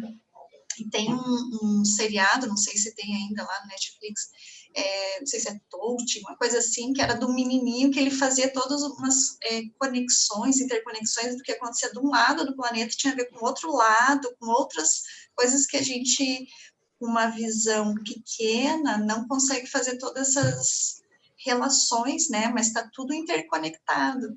O planeta a gente imagina grande, mas é pequenininho, né? Isso é verdade, Rosângela. Só vou trazer uma outra visão aqui, um contraponto, né? Do ponto de vista do evoluciólogo, é claro que todo grupo evolutivo tem consciência-chave. Essas consciências-chaves, elas têm realmente um papel mais importante, fundamental. Você vê, o próprio evoluciólogo, ele investe na formação de líderes. Então, essas pessoas são importantes. Eu não estou dizendo que elas são mais importantes que outras, mas estou dizendo que naquele contexto, aquela pessoa é chave. Então, às vezes, é a pessoa que vai ser chamada para o curso intermissivo. Não por ela, especificamente, somente, mas porque ela vai trazer junto um monte de pessoas. Às vezes, era a líder da baratrosfera lá do grupo dela. Se ela fizer a virada evolutiva do mega sediador, vem junto um monte de gente. Então, às vezes, essas pessoas são importantes, sim. Pode ser, no caso do gato, realmente a gente não sabe analisar, assim como a gente não sabe analisar o caso da Bíunia, né? Porque que aquela coisa especificamente foi o objeto de atenção dela. Mas o que a gente pode dizer é o seguinte, certamente ali tinha uma peça-chave de assistência. Porque o serenão, o evoluciólogo, ele investe onde é mais inteligente dele fazer assistência. A gente sabe disso, né? Assim, eles pegam aquelas condições e que vai fazer mais assistência para o maior número de pessoas. Isso é só um outro ponto de vista, né? Assim, é claro, todo mundo conectado, todos são importantes, mas aí a gente tem que olhar que esse processo, né, Renê, da hierarquia evolutiva, cada vez mais fica mais evidente para a gente. Quanto mais você evolui, mais a hierarquia evolutiva ganha importância, né, para a gente. É isso. Eduardo, concordo com você. O que eu estou trazendo talvez não seja exatamente isso, porque uma coisa talvez seja a liberdade de investir esforços no que vai ser o melhor para todos, né? A minha impressão que me trava é fazer juízo de valor dependendo do que eu acho que cada um está na hierarquia. Sim, concordo com você. A minha impressão é que o serenão, por exemplo, não se importa se ele vai interagir com o evoluciólogo ou com uma planta. Ele vai dar a atenção que cada um precisa ali para o máximo mecanismo. Mas a impressão que eu tenho é que ele não olha para o evoluciólogo como algo muito mais importante existencialmente do que qualquer outra coisa. Só que isso eu faço. E é isso que eu tenho tentado reciclar para ter liberdade de olhar e falar. Então, aonde é melhor investir energia? Aqui, porque eu estou vendo que é melhor para todos, ou aqui porque eu acho que isso aqui é mais bonito, que isso aqui está certo, enfim. Isso, não. E para a gente chegar nesse ponto, para a gente chegar nesse ponto, Renê, a gente tem que aumentar a nossa cosmovisão. Às vezes o amparador tem essa visão, a gente não tem. Por isso que muitas vezes a gente funciona como teleguiado, né? Que é o teleguiado, é autocrítico, mas não é onisciente. Isso é um exemplo disso, é na TENEPS. Você não escolhe para quem você vai exteriorizar a energia. Passe para o escuro. Agora, por que você fica nessa posição? Porque você confia e tem confiança na cosmovisão maior do amparador. Ele sabe quem trouxe lá. Não interessa, né? Se ele trouxe, tem um motivo. Então, assim, você tem toda a razão. A gente não pode fazer exceção, né? Mas o motivo da gente não poder fazer é porque a gente não tem o conhecimento amplo. Porque a partir do momento que você tem, é natural que a gente tome decisões, né? E só para reforçar o ponto que você trouxe, né, Renê? Eu lembro muito do professor Valdo falando o seguinte, que ele já tinha visto alguma situação do amparador que tinha feito assistência para o cachorro da família. Não sei se vocês já lembram disso. Porque o cachorro da família assistia, que era a entrada melhor para assistir a família toda. Então, ele assistiu o cachorro, porque o que o cachorro faz com a gente? Eu estou vendo ali a Loimara com o gato, né? O que os bichinhos fazem com a gente? Chega, pula na gente, né? Desassedia um monte de gente, né? Com os bichinhos. Então, através, você pensa, às vezes, a chave para o desassédio é uma peça que aparentemente é menor, mas é dali que vai ser deflagrado o processo do desassédio. E a lógica é também a mesma do outro lado, né? Se ele é a fonte de desassédio da família, então é uma fonte também que a gente tem que estar mais atenta para não deixar assediar, né? Porque assim, ó, se o amparador ele pensa, eu vou amparar o cachorro porque ele vai ajudar a família, o assediador vai, eu vou assediar esse cachorro porque ele vai perturbar a família. Então, se a gente está desenvolvendo a nossa interassistencialidade, o mais lógico então, peraí, como é que eu faço para que esses bichinhos estejam bem assediados, para que a família, o entorno também esteja, né? E aí a gente começa a perspectivar, então, será que o gato é só o gato? Né? Ou qual o efeito do gato na família? Qual é o efeito do gato no grupo que ele está inserido, né? Eu só gostaria de fazer um contraponto no que o René trouxe a respeito da hierarquização. E eu entendo o que você trouxe enquanto também sequelada dessas relações de poder e a questão do uso mesmo e a questão de valorização, na verdade, uma supervalorização das hierarquias, enfim. Então, nesse sentido, eu acho que o que a gente agora precisa aprender a realmente dar o devido valor é para a questão da própria hierarquia evolutiva, e não ficar achando que esse processo da hierarquia que vai ser tudo igual, a gente vai para aquela questão. Então, a equanimidade, ela é um dos princípios do para-direito, mas isso pressupõe tratar com a igualdade, os iguais, na medida das suas desigualdades. Ou seja, então, esse processo, ele vai fazer com que a irresistibilidade das consciências que já são mais avançadas, a hora que ela traz uma informação e, às vezes, eu não tenho aquela vivência. Eu gosto muito dessa definição que o Eduardo traz do princípio da descrença, que é assim, eu ainda não tenho a vivência, mas eu também estou querendo não entrar numa crença. Só que aquilo me estimula para que eu busque a fazer a autoexperimentação e vir a ter a vivência.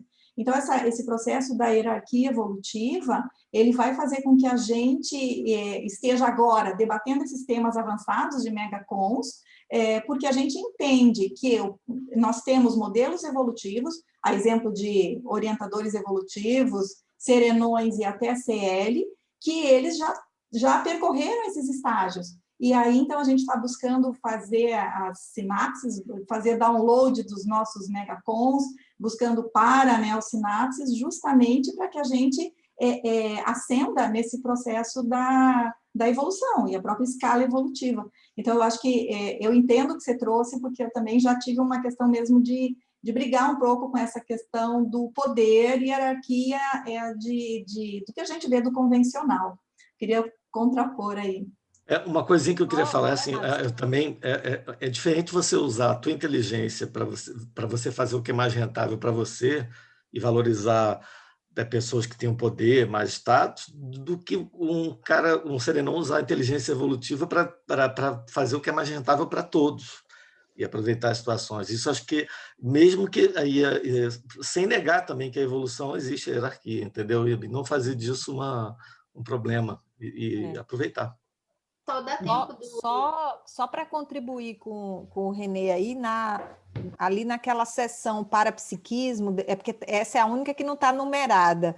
Depois da pensata 41, a primeira aí, né, que lá no final, sincronicidades, né, aí lá no final dessa primeira pensata da seção parapsiquismo, ele coloca que o atributo fundamental necessário na maioria dos parafenômenos, é o autodiscernimento parapsíquico. Então, isso que você colocou, o que eu quero ficar equânime, mas qual é que é a minha prioridade? Que assistência eu devo fazer? Devo assistir o gato, o cachorro, o fulano, o ciclano, enfim, né? O que é mais importante? Então, para isso, entra no processo desse autodiscernimento parapsíquico, né? Que o serenão, claro, isso aí está no top, né? Ele consegue discernir esse processo. Então, acho que esse é o caminho, né? A inteligência evolutiva está até acima disso. Então, assim, para tentar diferenciar um pouco mais ainda... Mas o atributo, né? Tem atributo do discernimento. Então, para tentar diferenciar um pouco mais ainda, e aí, Limar, eu concordo com você, e aí a impressão que eu tenho, vamos ver se eu concordo mesmo, né? Mas a impressão que eu tenho é que essa hierarquia que você está dizendo, ela é funcional. Então, eu posso falar em hierarquia quando eu tenho algum objetivo específico e que, bom, dentro desse objetivo específico, essa consciência está mais lúcida, então ela tem mais importância nesse processo para fazer esse tipo de assistência, e eu super concordo. O que eu estou dizendo, que pega para mim, em que eu estou mexendo há um tempão, é que, por exemplo, será que o que o serenão sente, aí vamos falar de sentimento, será que o que ele sente por um evoluciólogo é diferente do que ele sente por um milípede? É no sentido de existência. Então, eu posso ser mais importante em termos... É que, René, o max-fraternismo e a transafetividade já devassou tudo isso. Exatamente, Luziana. Esse é o ponto. Entendeu? Esse é o ponto, porque aí o que eu estou querendo dizer é exatamente isso. Se eu ainda estou capenga nesse ponto do que eu sinto pelo outro, e é isso que determina como me relaciono, eu não consigo ter essa liberdade que vocês estão dizendo de perceber qual que é o melhor a se fazer. Então, o que eu percebo nesse sentido é que o problema não é hierarquia funcional. É uma hierarquia que faça com que eu me relacione diferente, que eu sinta diferente. Então, a impressão que eu tenho é que um serenão, uma CL, não tem um sentimento diferente de um milípede para um serenão, para um par. Mas ele se relaciona diferente de forma equânime, porque a gente é diferente e tem funções diferentes e vai impactar de forma diferente, né, as pessoas à nossa volta. É uma coisa para a gente pensar, que eu fiquei matutando quando estava falando, é assim... Porque eu vejo que quando a gente tem asepsia de pessoas em relação ao que a gente cria dessas, né? E isso que você falou, eu falei que a torcida do Flamengo inteira, porque é muito comum, né? Todo mundo, de um certo nível, expressa em situação ou outra isso. E aí, eu fiquei pensando assim, a gente perde a oportunidade de identificar, inclusive, o nível evolutivo real daquela pessoa. E aí eu pergunto aqui, se a gente tivesse encontrado o reurbanizador no intrafísico, a gente teria percebido que era um serenão fora de série ou a gente teria falado, nossa, tadinho, todo estrepado. Esse é o ponto. Né? Bárbara, o Marco está falando do senso de dignidade com o outro, achei isso importante, né? O Marco... Não sei se ele gostaria de comentar, Marco, alguma coisa. Ele levantou a mão, acho que o Marco... Sim. Oi.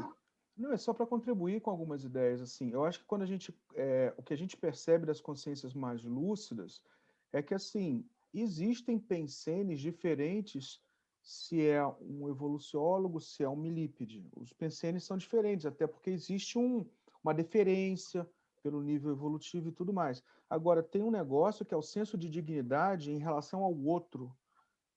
O que a gente via muito o professor Valdo orientando a gente, na hora de cortar uma planta, no caminho da lógica, tinha que cortar de uma maneira que respeitasse a planta, de não ser uma mutilação disfuncional para aquele princípio consciencial. Então, esse respeito consciencial, esse senso de dignidade, ele parece que ele começa a ficar cada vez mais manifestado de forma sólida, quanto mais evoluída é a consciência. E aí, o milípede tem a sua singularidade em termos de captação do afeto e do senso de dignidade, em relação a uma consciência mais avançada, e o serenão também. Eu acho que é esse o caminho, sabe? Eu acho que o Willi quer falar. Eu só queria comentar uma coisa antes, aí do Marco falou, que o René está falando também. A gente tem que lembrar que o que vale até na própria escala evolutiva que a gente estudou tanto aqui, é o nível de lucidez que a pessoa tem, né? Não é nem tanto o sentimento que tem pelo outro, nem nada, é mais o nível de lucidez. E quando a gente fala lucidez, significa você justamente saber a disposição das peças do tabuleiro assistencial. Aonde você vai mexer ali para que as peças se rearrumem, para que os grupos evolutivos evoluam melhor. Quem que você vai mexer? É no milípede? Beleza, mexe no milípede. É no evoluciólogo? Beleza, mexe lá no teleguiado, no evoluciólogo. É a Bíone mexendo no pai? É a Bíone mexendo no pai. Isso aí, essa cosmovisão, isso aí a gente chama de lucidez, né? E é isso que a escala evolutiva traz. Essa cosmovisão maior. A pessoa consegue agir melhor de uma forma mais eficiente. Então, só para fechar esse assunto, desculpa. Como ele está fechando para mim, eu concordo com o que você falou, Eduardo, totalmente com o que a Luimara falou também. Eu acho que o Marco trouxe aí do senso de dignidade, expressou de forma mais clara essa coisa de que o que ele falou, enfim, é isso. É diferenciar essas duas coisas. Pessoal, dá tempo de comentar um item, pedir dúvida, esclarecimento sobre 2 outros itens que eu tenho dúvida? Primeiro... Começa com um primeiro, Willy. Oi? Não, fala um de cada vez, que aí, se não der tempo, a gente pelo menos faz alguns, né? Então, eu vou colocar minhas dúvidas primeiro. No item 52, queria algum exemplo da parassincronicidade. A convergência na sincronicidade potencializa a profilaxia. Eu queria algum exemplo, não uma explicação teórica, mas algum caso, algum fato sobre isso. Primeiro ponto. Eu posso dar um exemplo meu, pessoal? Então, aconteceu uma sincronicidade comigo muito interessante há alguns anos atrás, né? Eu estava numa situação aqui com a Carla, minha duplista, a gente estava decidindo uma coisa relativa à segurança nossa aqui da nossa residência, né? E aí eu saí com ela, era uma coisa muito grave que tinha que ser resolvida logo. Eu saí com ela para resolver esse assunto na rua, nós dois, a gente foi de carro, e só que estava muito difícil de resolver, a gente não estava conseguindo. Chegou no final do meio da tarde, assim, aí eu virei para ela no carro e falei, olha, puxa, está tão difícil de resolver essa situação, apesar dela ser importante, será que a gente insiste mais e vai tentar resolver isso agora ou deixa para amanhã? Aí eu parei o meu carro com ela, né? A gente, depois de pensar, exatamente pensei isso, na verdade falei em voz alta, parei meu carro ali naquele cruzamento de José Maria de Brito com a Avenida Paraná, não sei quem conhece aqui em Foz do Iguaçu, e quando eu parei o carro da frente, a placa do carro da frente estava escrito assim, HOG, ou seja, hoje, o dia do meu aniversário e o dia do aniversário dela. Então eu falei, cara, vamos resolver isso hoje, porque é muito crítico, né? Então, assim, é um exemplo de parassincronicidade, né? Que é uma questão de profilaxia, de parassegurança, ou seja, é uma coisa crítica, né? Você não pode deixar para depois. E interessante, né? Envolve o negócio do timing, né?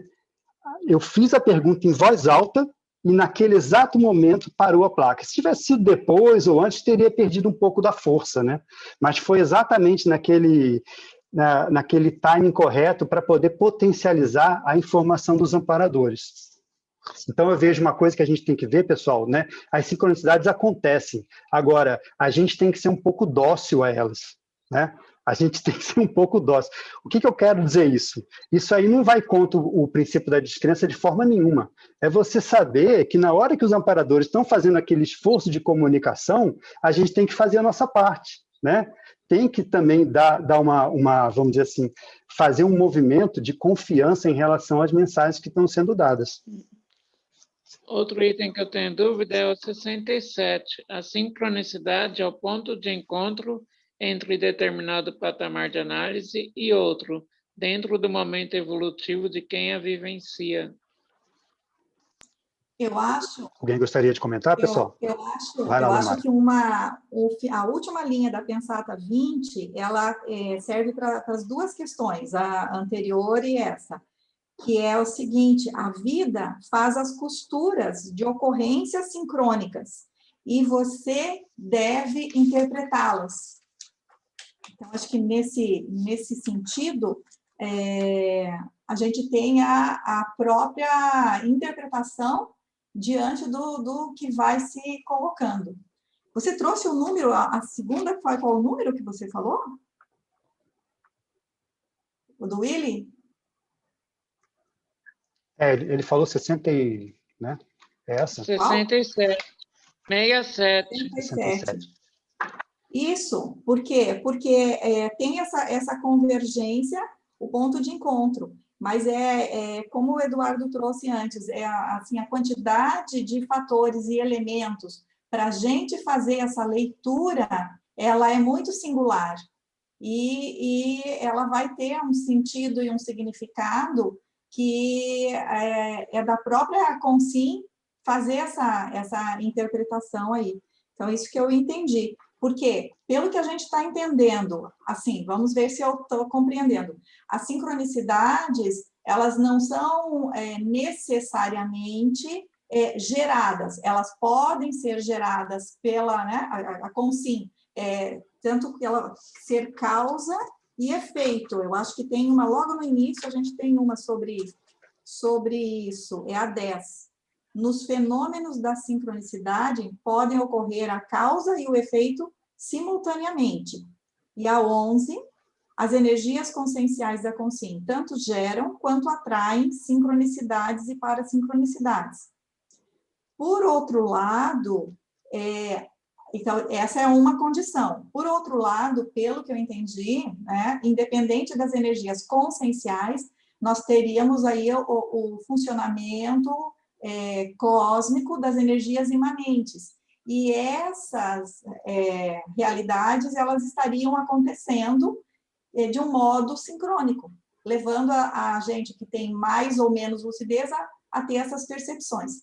É por aí, Edu? É isso aí, Luimara, são vários fatores, né? As sincronicidades e o corredor de lucidez é uma questão multifatorial. Agora, a gente pode se fazer a seguinte pergunta, aí que já está no final, né? Que é o seguinte: quais são as situações que a gente pode provocar em nós mesmos que facilita e otimiza o aparecimento das sincronicidades e, mais do que isso, as sincronicidades positivas do corredor de lucidez? Então, aproveitando aí a presença de vários consciencioterapeutas, eu pergunto o seguinte: a pessoa, quando começa a consciencioterapia, será que ela não entra num mini corredor de lucidez? Ou pelo menos uma predisposição? E que esse corredor de lucidez ele tem um eixo temático. O eixo temático é a evolução da pessoa, né? Ela é evoluciente lá, então ela vai, tudo vai convergir para que ela melhore, para que ela consiga superar aquilo que ela está fazendo. Ou seja, é um agregador de sincronicidades. Então, são situações em que você mesmo se coloca de forma lúcida, que você vai otimizar as sincronicidades em cima de você. O que vocês acham aí, pessoal? Perfeito, Eduardo. Isso é bem comum, inclusive, a gente vê muito assim nas modalidades, né? Tanto os intensivos, por exemplo, a pessoa que vem e faz ali 5 atendimentos consecutivos, né? Ou no final de semana, ou mesmo na consciencioterapia regular, é muito comum as pessoas terem essas sincronicidades. Aí elas saem daqui, por exemplo, antes da pandemia, né? Não que na pandemia não esteja, mas só para lembrar, né? Ela ia ela estava trabalhando uma questão dentro do processo da reciclagem, aí ela ia numa tertúlia, aquele tema era o tema que estava referindo ali dentro do processo do prioritário para ela, aí ela ia num laboratório, ela encontrava com alguém, ou seja, tinha uma projeção, ou que esse, inclusive, é um elemento, né, de trabalho dentro da consciencioterapia, são as sincronicidades, porque aquilo ajuda, inclusive, a pessoa a ver qual que é o veio ali da reciclagem dela, né? Da reciclagem da vez. E dá força também para ela, né? Porque ela vê que realmente ela está imbuída, que os amparadores estão ajudando, que o negócio está fluindo. Não sei se o Marco quer comentar, ou a Flávia está aí também. Eu acho que quanto mais aberta também a pessoa está, mais ela fica dócil, né? Aquilo que o Eduardo falou agora há pouco, né? A ela perceber os fenômenos, ela interagir com tudo aquilo. Então, assim, o abertismo consciencial é fundamental nesse processo, porque aí as coisas começam a acontecer com um nível de intensidade muito maior. E o movimento contrário também a gente vê, às vezes a pessoa chega mais fechada, com o freio de mão puxado, as coisas mais travadas, daqui a pouco ela mesma observa, né, e a gente vai trabalhando isso em atendimento para ela poder se abrir, quando ela abre, aí vem aquele uma enxurrada assim, de situações, sincronicidades, acontece isso, aquilo, cai um livro na mão da pessoa, aí ela começa a participar de alguma outra atividade dinâmica, né, quando a gente estava tendo, e aí tudo começa a fluir de um modo mais positivo. Então, o abertismo consciencial, não por acaso, né, na lista ali do professor Valdo, inclusive, ele coloca como primeiro item, né, dentro daqueles processos, né, da listagem que está lá no tertuliário. Então, é fundamental mesmo. Foi o primeiro verbete do professor Valdo, Isso. né? Da enciclopédia. E você vê uma coisa, né? Essa coisa da docilidade, eu acho muito séria, né? Apesar desse nome talvez não seja bom, mas não interessa, usa o nome que a pessoa quiser, né? O fato é o seguinte, o contrário disso é a teimosia. A teimosia talvez seja a pior doença da pessoa do ponto de vista dos amparadores.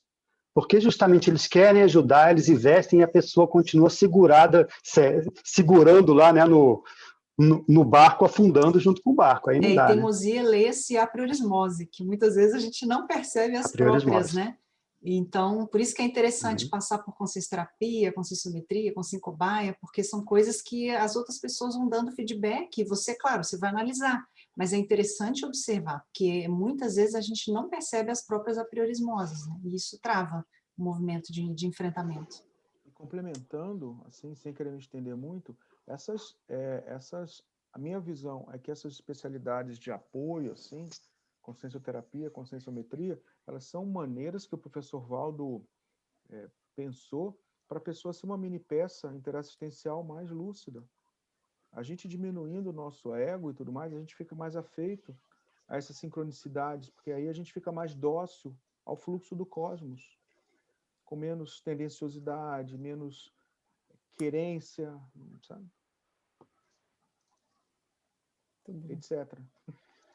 É isso aí, pessoal, muito bom. Então, assim, a gente, né, sabe que as sincronicidades são, na verdade, o que a gente tem à mão para trabalhar, né? É uma forma também de conversar com o fluxo do cosmos, né? Como a gente estava conversando no início, né? E eu queria lembrar o seguinte, que alguns tipos de corredor de lucidez, eles só vão ser possíveis da gente identificar e interpretar com os megacons.